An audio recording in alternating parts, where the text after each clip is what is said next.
എല്ലാവർക്കും ഉപാസന മീഡിയയിലേക്ക് ഹാർദവമായ സ്വാഗതം. ഞാനിന്നിവിടെ പറയാൻ ഉദ്ദേശിക്കുന്നത് ജാതകവശാൽ വന്നു ഭവിച്ചിട്ടുള്ള മഹാബാധാസ്ഥാനത്തിനെ പറ്റിയാണ്. അപ്പോൾ അത് എല്ലാവരും ശ്രദ്ധിച്ച് കേട്ട് കഴിഞ്ഞാൽ അവനവന് തന്നെ മനസ്സിലാക്കാൻ പറ്റും നമ്മുടെ ജാതകത്തിലെ ബാധാദോഷം എന്താണ്, ഏത് ഗ്രഹമാണ്, ആ ഗ്രഹത്തിൻ്റെ ദേവത, അധിഷ്ഠാന ദേവത ആരാണ്.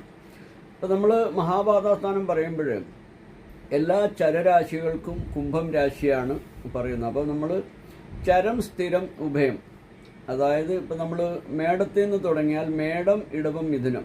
അപ്പോൾ മേടം, ചരം, ഇടവം, സ്ഥിരം, മിഥുനം, ഉഭയം, അങ്ങനെ നമ്മൾ അടുത്ത 3 രാശികൾ, അത് 3-4 രാശികൾ, അങ്ങനെ 12 രാശികൾ. അപ്പം എല്ലാ ചരരാശികൾക്കും കുംഭം മഹാബാധാസ്ഥാനമാണെന്നാണ് പ്രശ്നരീതിയിൽ വീണ്ടും പറയുന്നത്. വൃശ്ചികം, ധനു, ചിങ്ങം, കന്നി രാശികൾക്ക് വൃശ്ചികം തന്നെയാണ് മഹാബാധാസ്ഥാനം. കുംഭത്തിന് കർക്കിടകമാണ് മഹാബാധാസ്ഥാനം. മീനത്തിന് ധനുവാണ്. ഇടവം, മിഥുനം രാശികൾക്ക് മഹാബാധാസ്ഥാനം പ്രത്യേകിച്ച് പറയുന്നില്ല പ്രശ്നമാർഗത്തിൽ. ഈ രാശികൾക്ക് മഹാബാധ രാശി പ്രത്യേകമില്ലെന്ന് ചിന്തിക്കണമെന്നാണ് ആചാര്യന്മാർ പറഞ്ഞിരിക്കുന്നത്.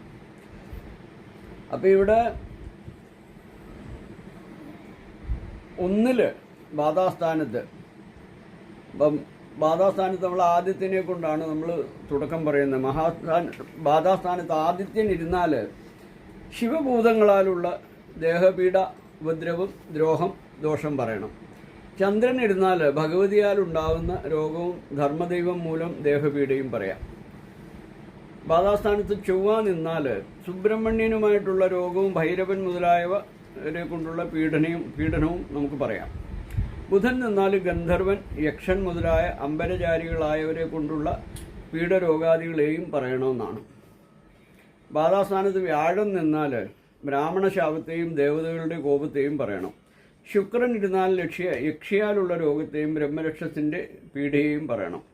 ബാധാസ്ഥാനത്ത് ശനി നിന്നാൽ ശാസ്താവ് മുതലായ ശിവഭൂതങ്ങളുടെ ഉപദ്രവം പറയണമെന്നാണ്. രാഹു നിന്നാൽ സർപ്പകോപമുണ്ടെന്നും കേതു നിന്നാൽ ചണ്ഡാല ദൈവങ്ങളുടെ ബാധയുണ്ടെന്നും പറയണമെന്നാണ്. അപ്പം ബാധാസ്ഥാനത്ത് കുളിയൻ നിന്നാൽ പ്രേതബാധയെ പറയേണ്ടതാണ്. ഇങ്ങനെ ആദിത്യൻ മുതലായ നവഗ്രഹങ്ങളുടെ ബാധയെ നമുക്ക് പറയണം. ഇതാണ് ബാധാസ്ഥാനം, അതായത് മഹാബാധാസ്ഥാനം. നമ്മളിപ്പോൾ പ്രശ്നത്തിലായാലും ജാതകത്തിലായാലും മഹാബാധാസ്ഥാനം ഇങ്ങനെയാണ് നമ്മൾ കണ്ടുപിടിച്ച് ദേവതമാരെയും ഗ്രഹങ്ങളെയും കണ്ടുപിടിച്ചിട്ട് നമ്മൾ അതിനുള്ള പ്രതിവിധി ചെയ്യുന്നത്. ഹരി ഓം, ഹരി ഓം, ഹരി ഓം.